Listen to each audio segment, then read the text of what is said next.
Hi, I'm Chris. I'm a children's librarian for Derbyshire Libraries and also a former Carnegie and Kate Greenaway judge for the East Midlands for 2018-2019, and I'm here to talk to you about this book, Who Let the Gods Out by Maz Evans from Chicken House Books.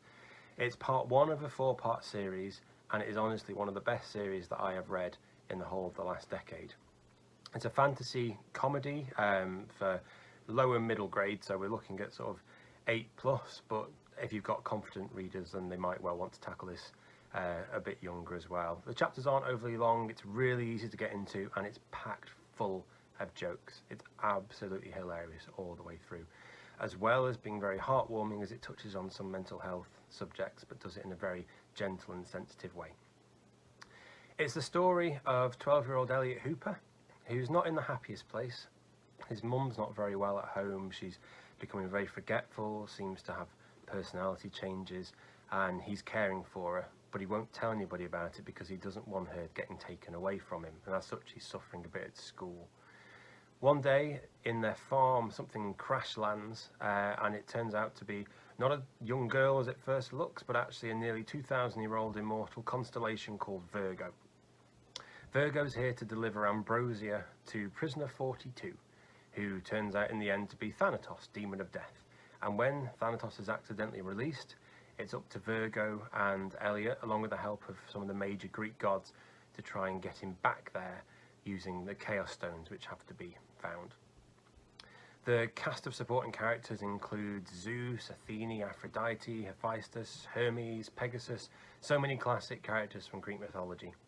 And it's absolutely hilarious the way that Maz Evans manages to bring out their eccentric and exaggerated personalities in a way that's hilarious for children and also hilarious for adults as well, as so many of the best stories often are. There's also kind of a three-pronged villain approach to it, where you have Thanatos, but you also have Elliot's teacher, Mr. Boyle, who is really not a nice person and runs the roost over the head teacher, Call Me Graham. And there's also Elliot's neighbour, Patricia Porchley Plum, who is desperate to buy up the farm so that she can develop it herself.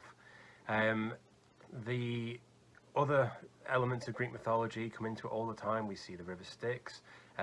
We get to see characters like Sisyphus trying to push their boulder up a hill for all of eternity.